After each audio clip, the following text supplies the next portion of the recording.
Greetings, fellow adventurers, and welcome to the Couple of Nerds podcast. I'm DnDWife, the creator of DnDWifeStories.com, and your co-host.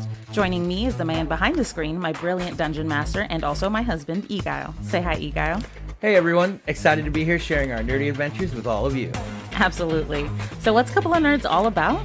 Well, we're diving into the realms of Extraeus, sharing our experiences, playing D&D in our apartment, and exploring the intricate tapestry of relationships both in and out of the game.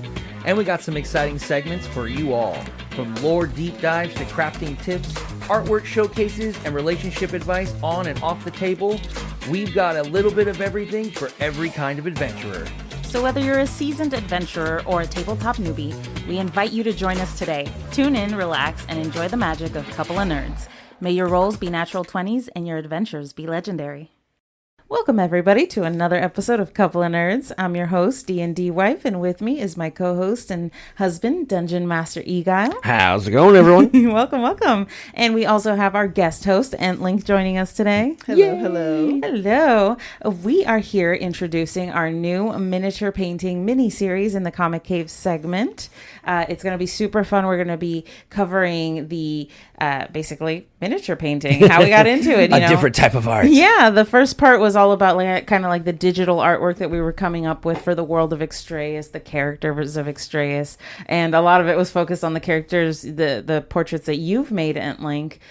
So we decided to give you a little bit of a break. Which I'm glad that we finally get to showcase your abilities and your specialties and kind of how this all got started. Because, you know, just when I first got started with this D&D stuff, like seeing your guys' craft room was very impressive. Oh, thank you so much. Yeah, our apartment office. Yeah, we are kind of really proud of this craft room. It's nice. And yeah, I mean, it didn't start off this way. This is a culmination of quite a few years of miniature painting, and we have to, go all the way back to the start to find out where that started. So I know we'll be talking about your techniques and everything, but what can we expect from this mini-series you guys are introducing? Yeah, absolutely. So we won't just be talking about miniature painting in general, but we wanted to also introduce, because we just introduced the character portraits for them based in two-dimensional digital artwork, we are now going to be introducing the miniatures for all of the different characters that were just introduced. It'll be interesting. 3D. It'll be interesting to see like how the minis compare to like the 3D design and the drawing. Yeah, I really like it. Plus, we're going to be seeing the difference in techniques too, how texture is achieved in the miniatures versus like how we discussed for the different character portraits. And, some have their strengths, some have their weaknesses. Some things are easier to portray in 2D sort of mediums, whereas others are really easier to portray in 3D. So I'm really looking forward to kind of making that contrast in the new miniature series. But for this series, we're not just going to be talking about the miniatures. We're also going to be discussing, different topics that cover miniatures, different paints, different techniques, brands if we want to cover them. I mean, over the years, you guys must have tried out different techniques, and finally found like what works, what your style. Oh yeah.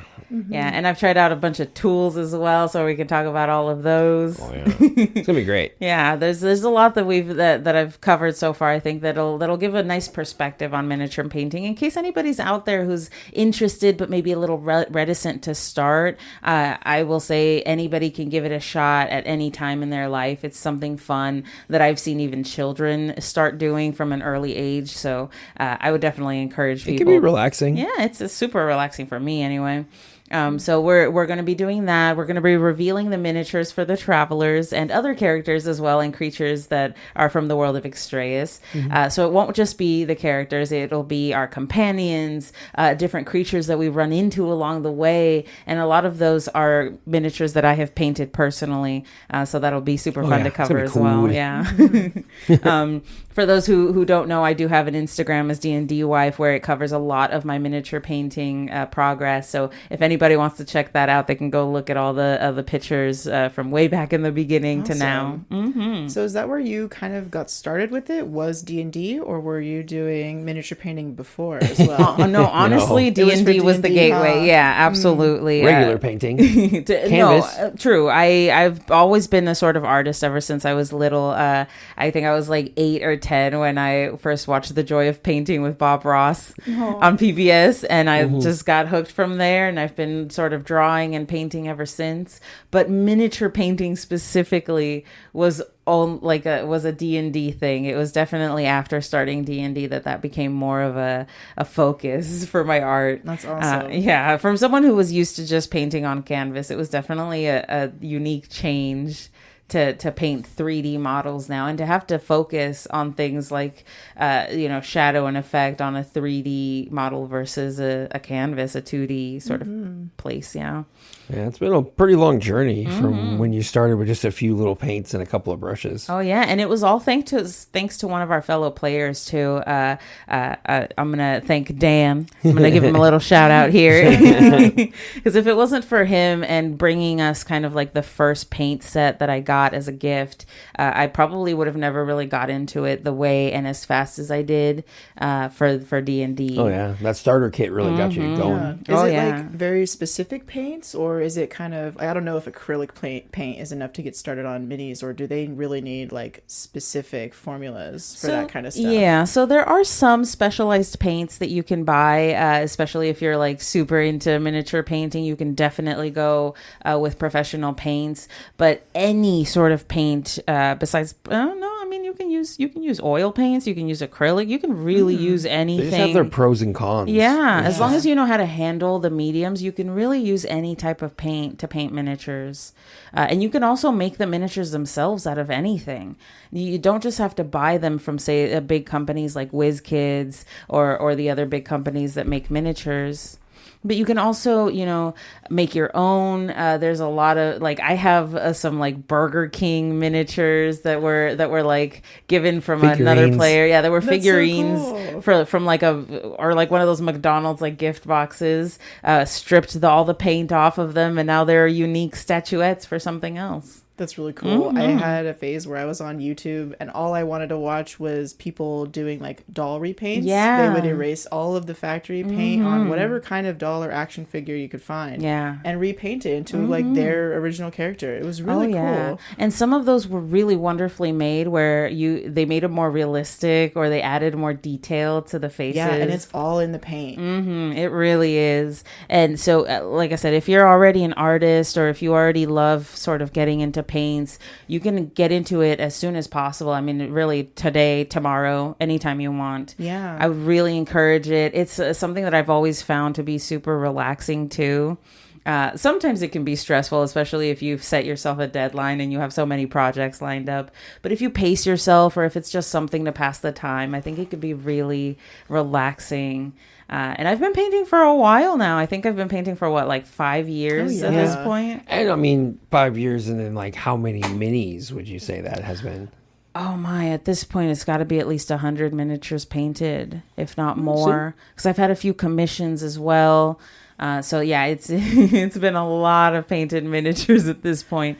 And I have an even bigger pile of shame to get to. So there, True.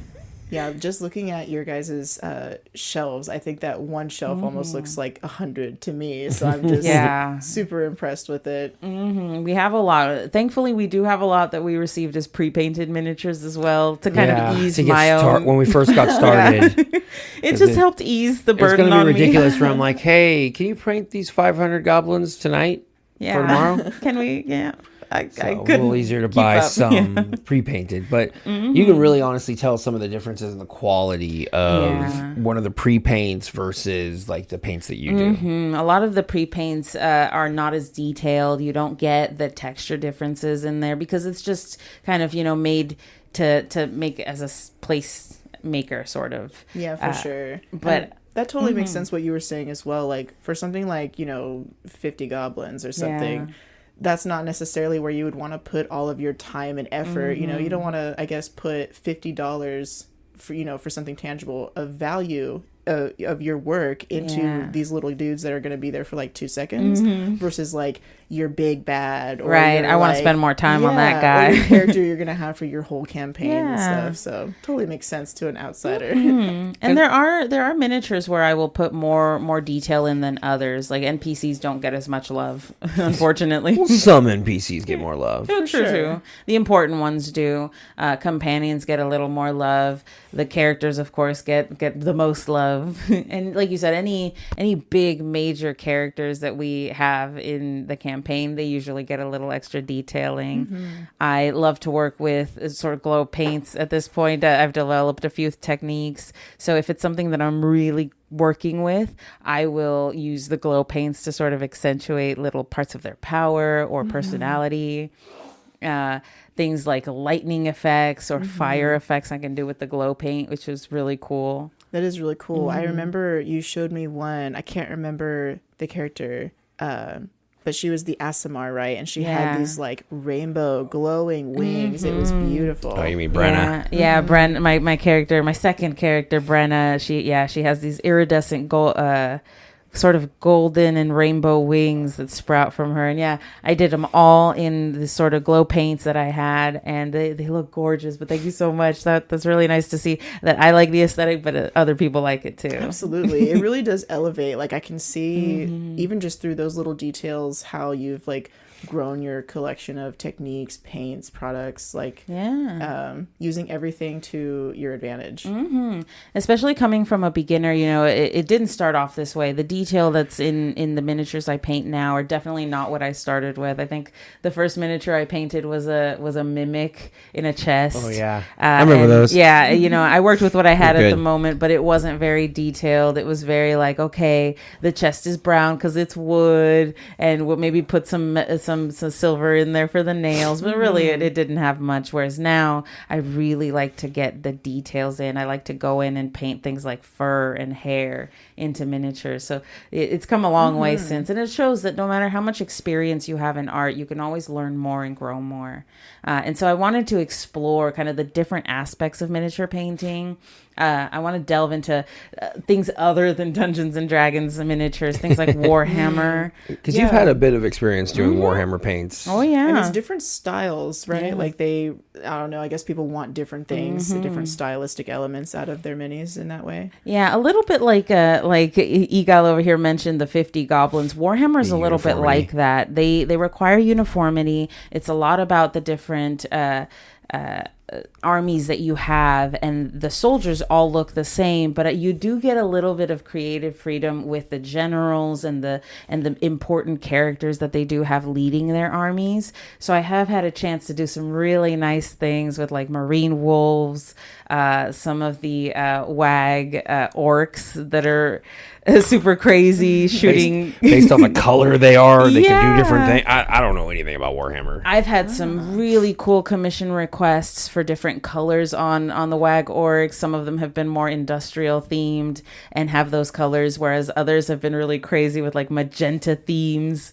So it all ranges, and I think it's really nice to delve into things other than just the D&D that I'm sort of immersed in all the time, and really expand beyond that to see what other miniatures there are. Because I've seen some really cool miniatures on social media, people who recreate realistic characters from movies, that recreate like their favorite characters from animes. I always like the ones that make the custom Funkos. Yeah, those are cool as well. Because they look legitimately and painted are like they were from the company, and then you realize you can't buy them. No, they're custom. Like you mentioned EntLynk, where people will strip away like the original face paints. The pop makers will do the same thing. That's really and they'll cool make it more personal. Yeah. I've seen a lot of people doing, like, now that 3D printing is so common. Prevalent, I know. It's gotten big. Oh, yeah. Man, everything on Etsy is just, like, 3D printed. Like, it offers a lot of customization for that reason, but, like, it's ubiquitous. There's so much you can do now. There's the sort of conundrum of choice now, because there's so many people offering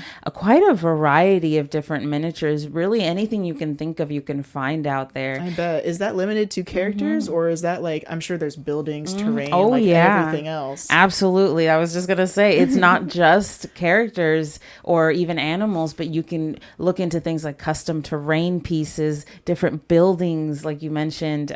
You can go anywhere from industrial buildings to fantasy buildings. We have a bunch that we've made ourselves as well as part of our craft section, which we'll post. I mean, I've done a lot of the terrain painting, because that's been something you've done me to do than like the real specific. Very micro, because I guess terrain you could use more broad strokes. I guess. It's a little more forgiving. I have to ask. It's about layers. Do you use like a magnifying magnifying glass sometimes when you're using for the mini painting? Yeah, absolutely. In drawing things, small details like eyebrows or eyes, it's very important to have something to focus in on and give you a little extra view and detail. Oh yeah. I'll go ahead and out on a limb and share my limited experience painting 3D objects into the real world. But it's cool. I'm really glad that you liked it. When I sent you the picture, I was like, oh, this is so cringe, and you're just like, I love her. No, because art exists in all forms. She was very proud. She even showed me. She's like, look what she did. Yeah, that's awesome. I was really into MLP, Friendship is Magic, for a while at my big age at the time, and so I took just like any kind of like pony doll, and I just kind of stripped off the paint.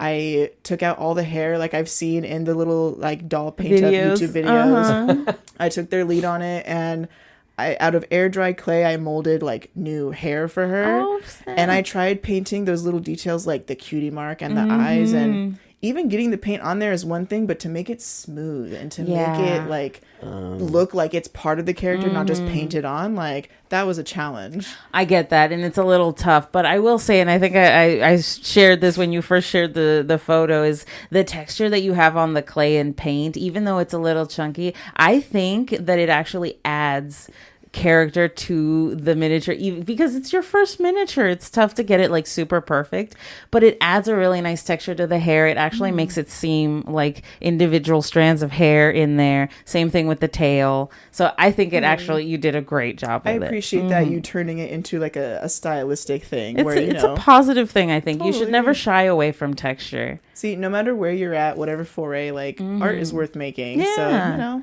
pick it up. Yeah, because look, that piece of artwork might not be your greatest opus magnum, right? But you always learn from every piece of artwork you make. It might not be the greatest. It might not even, the Louvre might not want it upon your passing. Oh, no. But it helped you, and it helped you become a better artist. And that's, I think, a better way to view different projects. So for someone like myself, if I wanted to get more into miniature painting, what kind of tips and tricks that you would say as someone more experienced, like how would you kind of encourage others to improve their painting skills? Gotcha. So there's a couple things I would first mention. The first thing would probably be to start off with cheap paints. Whenever trying out a new hobby, this is something that DM Eguile and I have sort of talked about before. Oh, yeah. Is you always want to start off with something cheap to test out your passion for the hobby. So if you want to start off something new, get some cheap acrylic paints that you could buy at the 99-cent store, the Dollar Tree. Get yourself some cheap miniatures, or even just some basic things that you can make a miniature out of, maybe make it out of clay or something, and practice painting on that first so that you can get sort of your style down. And then once you decide, oh, hey, I really like this, then you can start investing into more expensive materials and really get into it. That's cool. It kind of takes the pressure off of you as a beginner too, to be like, oh, I have to use all these paints, or I have to be good at it. Yeah, like you can't use them because they're so expensive. You have to be good first. And it's really easy, unfortunately, to discourage yourself when you think, oh, I haven't done a good job, so I must not be good at it, therefore I shouldn't even keep trying. So I think starting this way kind of really helps you build up your confidence a little more from the ground up. I also think proper brush maintenance is extremely important. Got to take care of your brushes. Absolutely. After painting, you always want to clean out your brushes more than once, twice, 3 times. You want to run them through. You want to run them through soap as well as water. Special soap for your brushes. There is specific soap out there. If you're just starting off, don't worry about it. Run it through regular soap and water. But if you have your really nice brushes, they have a special soap for it that sort of keeps all the tips together and makes it really nice. Yeah. I've seen some people have trouble, like even with like regular like oil canvas painting, where if you use the wrong thing, the solvents will literally disintegrate the glue holding your brush together. Absolutely. If you're not careful with that. So you got to be aware. This is why I recommend things like acrylic paint over oil, because oil requires other additives to make it pliable and workable, but acrylic paint is ready to use. It's ready to go. It's almost always non-toxic, so children can use it without getting any sort of issues, and so it's really nice and versatile tutorial for beginners. That's what I always recommend. And you can get a variety of acrylic paints for a really cheap price. You don't have to spend on some really, fancy paints for acrylics. And then, like I said, that my greatest advice is to start with the cheaper supplies to test your passion. Don't dive in head first. Like, we've done that for a few things, and now they're just collecting dust. Yeah, a little bit. And so you never want to discourage yourself before you've really tested your passion for it. But if you do find that that you really like it, invest in those. I've now had some really great tools that I've come up with that I've been able to purchase. I have a portable painting station that I can take with me anywhere that has all my paints. It has holders for my miniatures. It has drawers for all my different base supplies. I have like snow and boulders and stuff. I have all of it in there. That's awesome. Got to keep yourself organized when you've been doing it for so long. Tiny hobbies like this with all little pieces. Exactly. It can be tough. And so I'm working with a lot of small things. It can be tough to keep it all in one place. And this portable box sort of helps with that, especially living in an apartment. Having a portable station that you can pop up and then also put away really quickly can help you have a hobby that doesn't feel like it's taking over your life. Yeah. I know you guys I've seen some of your showcasing on like TikTok and on YouTube Shorts, but where else could we see, how do you share your mini artwork elsewhere? So I mentioned that the miniatures, for at least a lot for me, are focused on my Instagram as DnDWife. But we will start posting, because of this new miniature series, we will start posting more of that artwork on the Couple of Nerds Discord. I want to see it now. So if you want to check it out, get some sneak peeks, you can always head there, and we'll have posted that there first, and then they'll go on the social medias as well. So we always encourage listeners to join the Discord so that you can get that up close, notifications that the artwork is out there, and to participate. Like, you get to decide which one is showed next, right? Yeah, absolutely. So for this miniature series, we're going to be having that poll about who the first miniature for the characters is going to be revealed. So we want to make sure, go ahead and join the poll. Let us know what you think, who you want to see first. That way we can have a great sort of first episode about who gets introduced. I can't wait to see what we decide. Thank you so much. And if you really like what you heard, please like, review, and subscribe to the podcast. We really appreciate any sort of engagement that you give us. It always helps us grow the content and make it better for everyone.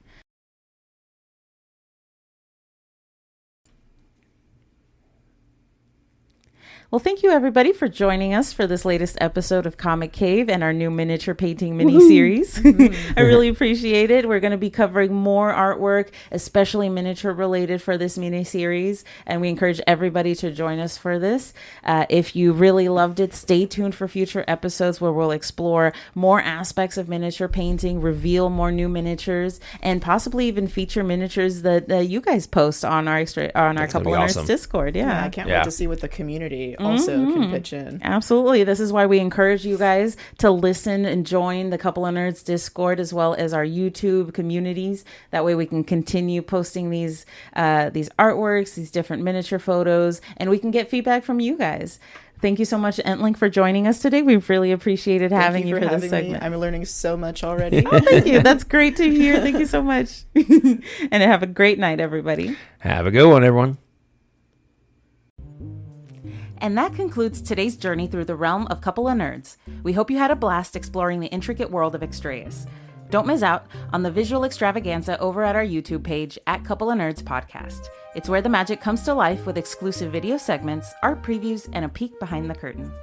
Dive deeper into our adventures by visiting DnDWifeStories.com, your haven for all our podcast transcripts and a treasure trove of content dedicated to the captivating universe of Extraeus. Your unwavering support is our greatest treasure. Take a moment to weave your thoughts into a review and hit that subscribe button for an enchanting journey with Couple of Nerds. Join us beyond the podcast in the Extraeus Project Discord. Connect with us, the creators, and even the travelers themselves. Witness the magic unfold in live drawing streams, game alongside us, and step into our digital tavern, the Bard's Haven. Share your stories and characters with fellow adventurers. Visit DnDWifeStories.com for the link to join our vibrant community. Stay tuned for more tales, more laughs, and more insight into the world of tabletop gaming. Until then, may your dice be kind, your campaigns epic, and your adventures legendary.